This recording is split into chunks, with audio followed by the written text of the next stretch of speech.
నమస్తే, welcome to V3 news. లక్ష్యం సమాజహితం. ఇక వార్తల్లోకి వెళ్లే ముందు ముఖ్యాంశాలు. 5 నెలలు గడుస్తున్న దిగుబడి రాని సీంచెంట మొక్కజొన్న ఏజెంట్ పట్టించుకోకపోవడంతో అధికారులను ఆశ్రయించిన రైతు.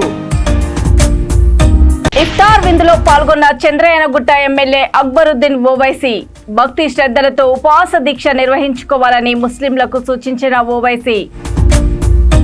ఎస్ఎల్బీసీ టనెల్ ప్రమాద ఘటన దురదృష్టకరం. V3 న్యూస్ ముఖాముఖిలో సిపిఎం నాయకులు తమ్మినేని వీరభద్రం.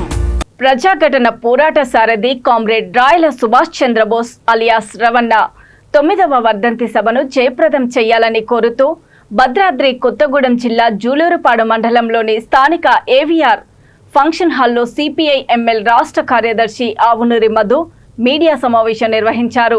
ఈ సందర్భంగా వారు మాట్లాడుతూ మార్చి 11న ఖమ్మంలోని భక్త రామదాసు కళాక్షేత్రంలో జరుగు వర్ధంతి సభను విజయవంతం చేయాలని కోరారు. ఈ కార్యక్రమంలో సిపిఐ ఎంఎల్ న్యూ డెమోక్రసీ నాయకులు వల్లూజీ రమేష్, హుసేన్, లక్ష్మణ్, రవి తదితరులు పాల్గొన్నారు.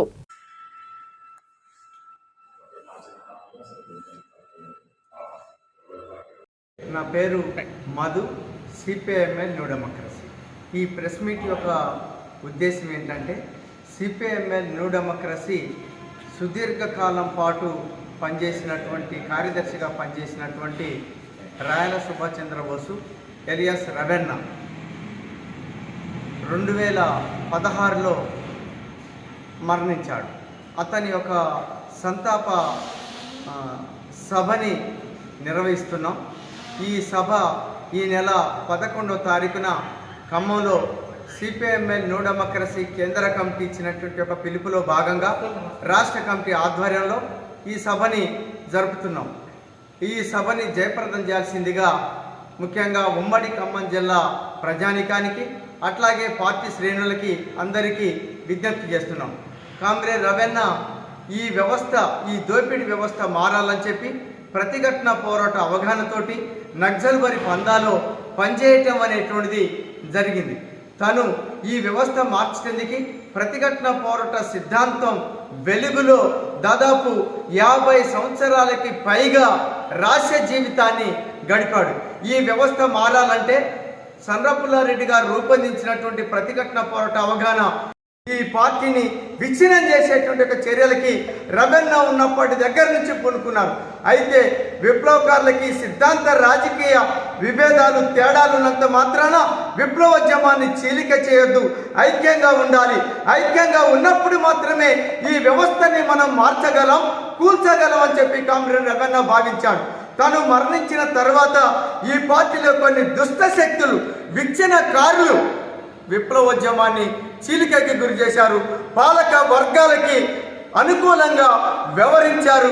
విప్లవోద్యమం సాధించిన విజయాల్ని కోల్పోయేటువంటి ఒక ప్రయత్నం వీళ్ళు చేశారు.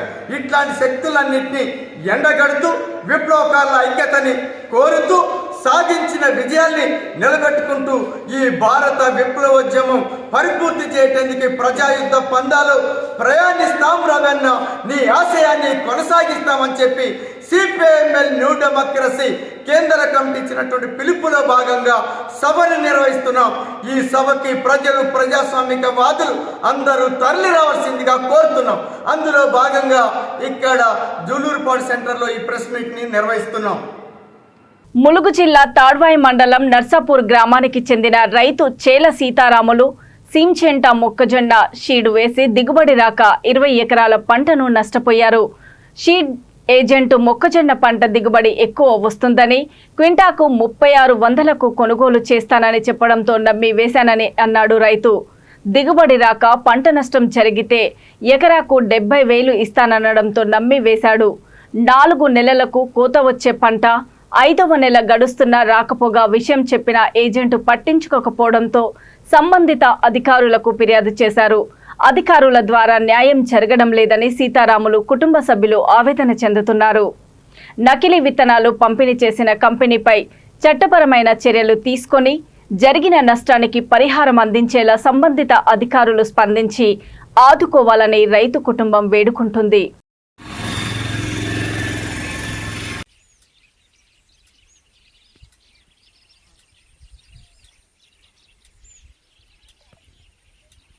చూస్తున్నా పెద్దగా ఉన్న కంకి చూసి చూడడానికి కంకి మాత్రం మంచిగా ఉన్నది పెద్దగా.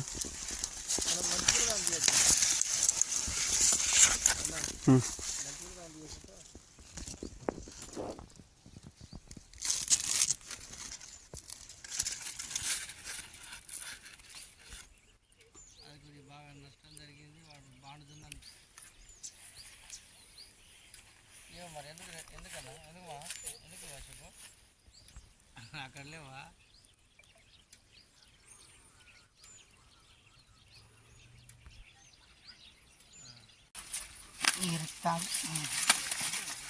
గింజ లేదు, గింజ పోసుకోలే, అంత తిప్పిపోయింది.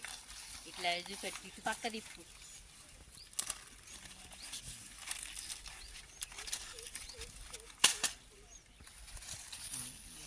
నెంబర్ నీకు వాట్సాప్ పెట్టినా, మరి ఆ సార్ నెంబర్ మాట్లాడతాం బయటకు వచ్చినాక.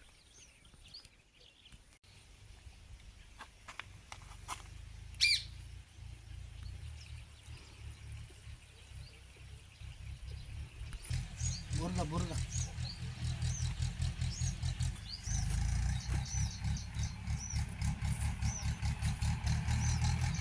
సీడ్స్ ఉన్నదన్నట.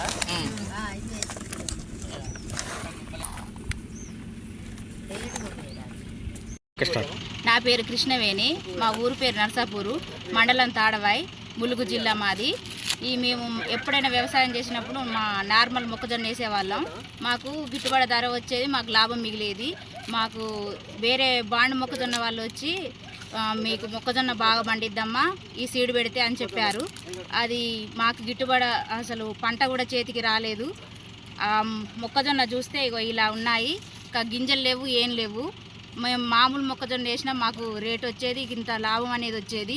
ఇంతగానో వ్యవసాయం చేసినా కానీ మాకు ఫలితం అనేది లేదు. వాళ్ళకి ఫోన్ చేస్తే అసలు ఫోన్ లిఫ్ట్ చేయట్లేరు, రావట్లేరు. 4 నెలల పంట అని ఇచ్చారు, ఇంతవరకు ఏమీ ఆన్సర్ ఇవ్వట్లేదు వాళ్ళు.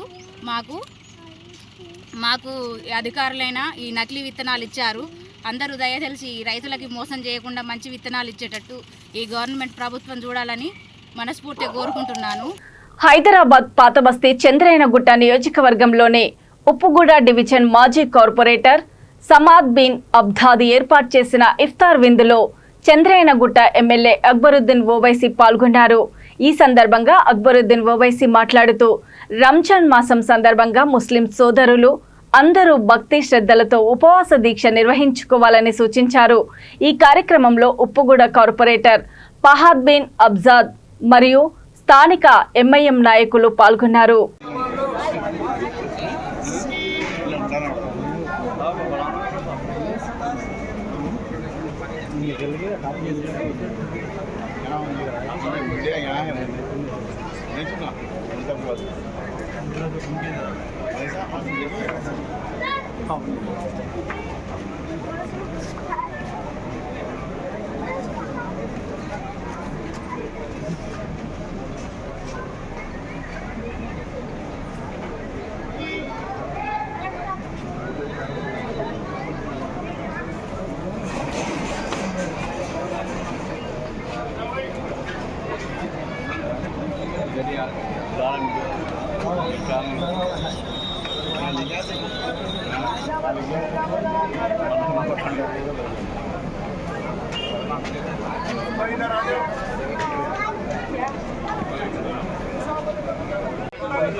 फोन अच्छा सामान लो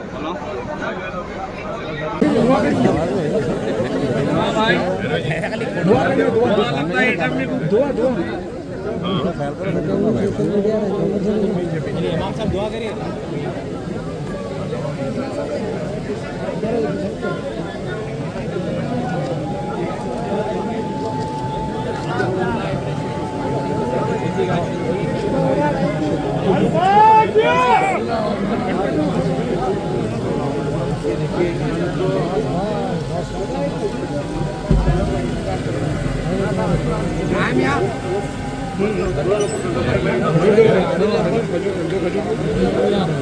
पूरा पीछे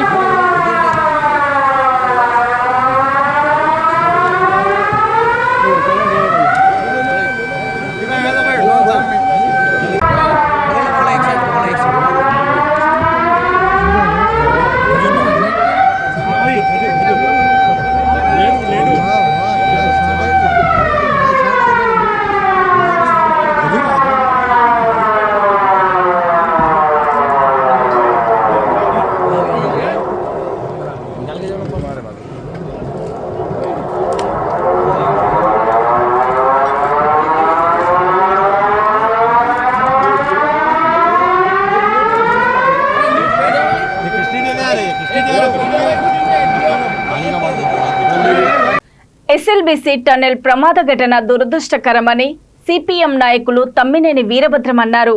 ఎస్ఎల్బీసీ టన్నెల్ ప్రమాద ఘటనపై V3 న్యూస్ నల్గొండ జిల్లా ప్రతినిధి తమ్మినేని వీరభద్రంతో ముఖాముఖి నిర్వహించారు.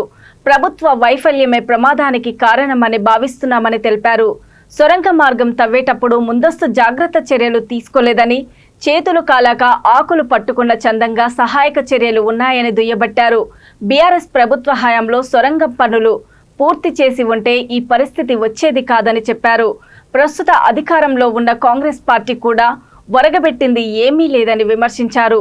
రైతు బంధు, రైతు భరోసాలతో పాటు మరెన్నో కార్యక్రమాలలో తెలంగాణ రాష్ట్ర ప్రభుత్వం విఫలమైందని అన్నారు. లోక్సభ సభ్యులుగా ఒకసారి ఎమ్మెల్యేగా పనిచేసిన అనుభవం ఉన్నటువంటి తమ్మినేని వీరభద్రం గారితో వారి మాటల్లోని ఈరోజు ఉన్న రాష్ట్ర పరిస్థితులు ఏంటి ఇవన్నీ తెలుసుకునే ప్రయత్నం. సార్ నమస్కారం సార్. టన్నెల్ గురించి ఏం చెప్పవచ్చు? ఎస్ఎల్బీసీ టన్నెల్ ప్రమాదం చాలా బాధాకరమైన విషయం. 8 మంది కార్మికులు దాంట్లో చిక్కుకుపోవడం, 11 రోజులు గడిచినా సరే ఇప్పటికీ వాళ్ళు ప్రాణాలతో ఉన్నారా లేదా కనీస ఆచూకీ కూడా తెలియకపోవడం, తెలుసుకోవడంలో ప్రభుత్వం వైఫల్యం చాలా బాధాకరమైన విషయం. దీనికి ముఖ్యమైన కారణం అంతటి భారీ ప్రాజెక్టులో టన్నెల్ నిర్మాణం జరుగుతున్నప్పుడు ప్రమాదాలు ముందే ఊహిస్తారు. నిబంధనల ప్రకారం అక్కడ ప్రమాదం జరిగితే రక్షించుకోవాల్సిన యంత్ర సామాగ్రి కానీ, ఇవాళ ఏర్పాటు చేసిన టన్నెల్ లాంటి ఏర్పాటు కానీ, అది కన్వేయర్ బెడ్ లాంటి ఏర్పాటు కానీ, భారీ యంత్రాలు కానీ ఇవేవి అందుబాటులో. ప్రమాదం జరిగింది తెలిసిన తర్వాత అప్పుడు తీరిగ్గా ఏదో తప్పికయిందంటే అప్పటికప్పుడు పారా తట్ట తీసి బాగు తీయడానికి ప్రయత్నం చేసినట్టుగా ఇప్పుడు ఆ యంత్రాలన్నింటినీ సమకూర్చుకోవడానికి సరిపోయింది టైం. ఇది ఒక భారీ వైఫల్యంగా ప్రభుత్వం బాధ్యత వహించాల్సిందని భావిస్తున్నాను. దాంతోపాటు పొలిటికల్గా గత 10 సంవత్సరాలుగా ఇప్పుడు బీఆర్ఎస్ ప్రభుత్వం కానీ, కొత్తగా వచ్చిన కాంగ్రెస్ ప్రభుత్వం కానీ నిర్మాణంలో కేటాయించడంలో, డబ్బు కేటాయించడంలో, నిర్మాణాన్ని సకాలంలో పూర్తి చేయడంలో వైఫల్యం కూడా ముఖ్యమైన కారణంగా నేను భావిస్తున్నాను. సార్ అలాగే ఇప్పుడు మనం చూసినట్లయితే టన్నెల్లో 8 మంది చిక్కుకున్నారని చెప్పి గత 10-12 రోజుల నుంచి చెప్పడం జరుగుతుంది. ఇలాంటి సహాయక చర్యలు చేయడంలో ప్రభుత్వం సక్సెస్ అయినట్టుగా విఫలమైందని నేను చెప్పింది. అట్లాంటి భారీ నిర్మాణం జరుగుతున్నప్పుడు ప్రమాదం జరిగిన తర్వాత ఎంత సామాగ్రిని సమకూర్చుకోవడం కాకుండా ముందుగానే తగిన ఏర్పాట్లు ఉండాలి. ఇప్పుడు ముఖ్యమంత్రి గారి పర్యటన వచ్చింది అంటే చుట్టూ అంబులెన్స్లు కూడా ఉంటాయి. ఎందుకు ఉంటాయి? ఆయనకి యాక్సిడెంట్ జరుగుద్దా ప్రతిసారి? జరిగినా జరగకపోయినా అనిపించేవాడు నిజమైన ప్రజానాయకుడు అవుతాడు తప్ప అధికారం అంటే సాగ తీసుకోవడం లేదా అధికారం లేకపోతే మునగ తీసుకోవడం అనేది రాజకీయాల లక్షణం కాదు. మనం చూస్తూనే ఉన్నాము, తెలంగాణలో బీజేపీ ప్రాబల్యం ఉండదు అని చెప్తున్నారు. అలాగే రాష్ట్రంలో జరుగుతున్న ప్రతి విషయాన్ని కూడా కూలంకుషంగా తమ్మినేని వీరభద్రం గారు కూడా చెప్పడం జరిగింది. కెమెరామెన్ నాగభూషణంతో జిల్లా స్టాఫ్. ఋషిపీఠం చారిటబుల్ ట్రస్ట్ ఆధ్వర్యంలో పద్మారావు నగర్లోని కౌత కామకోటి కళ్యాణ నిలయంలో ప్రముఖ ఆయుర్వేద వైద్యురాలు రచయిత్రి డాక్టర్ అల్లం రాజు గాయత్రీదేవి దంపతులకు ఋషిపీఠం 2024 పురస్కారాన్ని అందజేసి సన్మానించారు.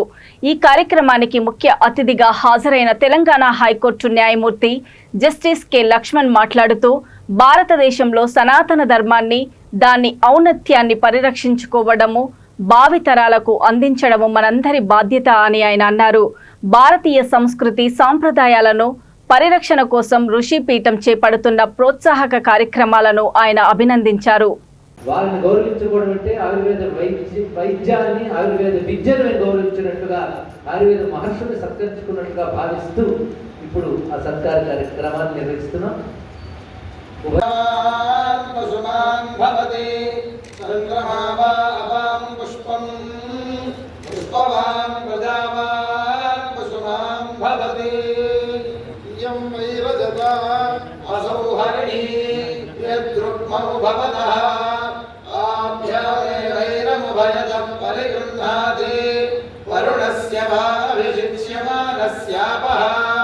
ఇంద్రియం వీర్యం నిరఘ్నన్ తత్సువర్ణగో హిరణ్యమభవతు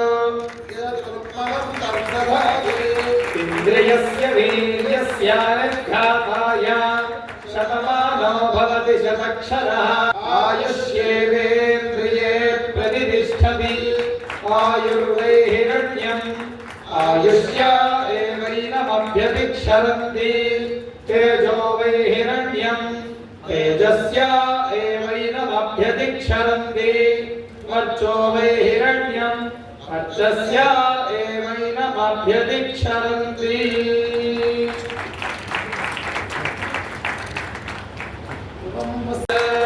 संकल्पमानं प्रकल्पमानमुपकल्पमानमुपकल्पं श्रेयो वसीयमायत् सम्भोगं कागस्तेजस्वानादभद्गस्तपन्नभिदपन्न रोचनो रोचमानः शोभनः शोभमानः कल्याणः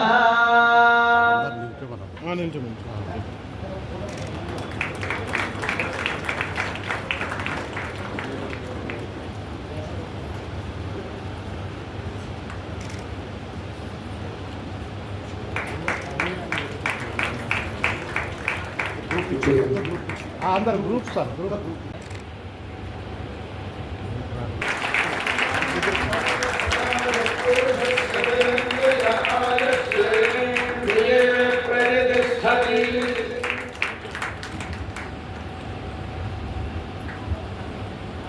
గురించి బాలుగా ఈ సందర్భంగా అందిస్తున్నారు.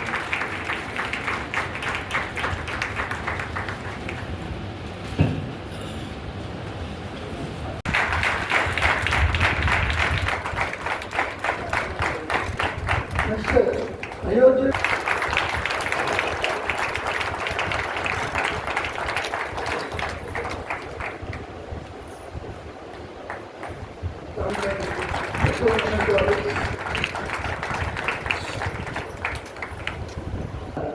కాలమానం పంచాంగాన్ని అంటే అది క్యాలెండర్గా మనం చూసుకోవచ్చు. ఆ విధంగా దృక్ సిద్ధాంతాన్ని అనుసరించి చేస్తున్నాం. ఇందులో విశేషం ఏంటంటే ఒక్కొక్క మాసం మన శాస్త్రం వర్ణించినట్లు చైత్ర మాసంలో ఆదిత్యుడు, వైశాఖ మాసంలో ఆదిత్యుడు, ఒక్కొక్క మాసంలో ఆదిత్యుడు ఒక్కొక్క నామంతో ఉంటాడు, వివిధ గణాలతో ఉంటాడని చెప్తున్నారు. వాటిని చిత్రాలుగా వేస్తూ దాని కింద మొత్తం క్యాలెండర్ని ఇవ్వడం జరుగుతుంది. అందడం చాలా చాలా ఆనందమైనటువంటి విషయం. ఎందుకంటే ఆయుర్వేదంగా వేరే అంటే దానికోసం ఏదో ఎజెండాలు ఏమీ లేకుండా దీని నుంచి మా పత్రిక ఏమొస్తుంది అనే ఉద్దేశం లేకుండా నడిపినటువంటి ఋషిపీఠంలో నేను ఇన్నాళ్ళుగా ఆయుర్వేదం గురించి రాస్తూ ఉండడం, దాంతో పాటుగా నేను రాసిన పుస్తకాలన్నీ కూడా ఋషిపీఠంలో పబ్లిష్ అవ్వడం, ఇవాళ ఈ 25 సంవత్సరాల తర్వాత వాళ్ళు ఇచ్చేటువంటి పురస్కారం, రజతోత్సవ సందర్భంగా ఇచ్చే పురస్కారం నాకు ఇవ్వడం నాకు చాలా చాలా ఆనందంగా ఉంది. అలాగే నేను ఈటీవీలో కూడా చాలా కార్యక్రమాలు, జీవన్ జ్యోతి కార్యక్రమం కానివ్వండి, లేకపోతే ఈటీవీ లైఫ్లో కానీ, సుఖీపోలో కానీ, అక్కడ కూడా ఇదే సిద్ధాంతంతో అంటే నాకు ఈ రిటర్న్ ఏం వస్తుందనే ఉద్దేశం లేకుండా నేను కార్యక్రమాలు చేశాను. ఈటీవీ వాళ్ళు కూడా నాకు అదే ఉద్దేశంతో అంటే మీరు ఇలా మాట్లాడాలని చెప్పకుండా దేశానికి ఆయుర్వేదంతో సేవ చేయాలనే ఉద్దేశంతో వాళ్ళు కూడా ప్రోగ్రామ్స్ చేయించారు. ఇప్పటికీ అవి ఇంకా టెలికాస్ట్ అవుతున్నాయి. ఈ రెండు అంటే ఋషిపీఠంలో రాస్తూ ఉండడం, టీవీలోంచి చెప్తూ ఉండడం, ఆయుర్వేదాన్ని అందరికీ అందించే అవకాశం నాకు దొరికింది. ఆ అవకాశం సద్వినియోగం చేసుకున్నందుకు కానీ వాళ్ళు నాకు ఈ పురస్కారం లభించింది. దానికి కూడా నేను చాలా సంతోషపడుతున్నాను. పీవీఎన్ఆర్ ఎక్స్ప్రెస్ వేపై మెహదీపట్నం నుంచి ఆరంగర్ వైపు వెళ్తున్న ఓ కారులో అకస్మాత్తుగా మంటలు చెలరేగాయి. అప్రమత్తమైన కారు డ్రైవర్ క్షణాల్లోనే కారులో నుంచి కిందకు దిగి ప్రాణాలతో బయటపడ్డాడు. అగ్ని ప్రమాదానికి గురైన car number AP28DV 3696 PVNR express way pillar number 211 వద్ద ప్రమాదం చోటు చేసుకుంది. అగ్నిమాపక సిబ్బంది ఘటనా స్థలానికి చేరుకొని మంటలను అదుపులోకి తీసుకున్నారు.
వార్తలు ముగించే ముందు ముఖ్యాంశాలు మరోసారి.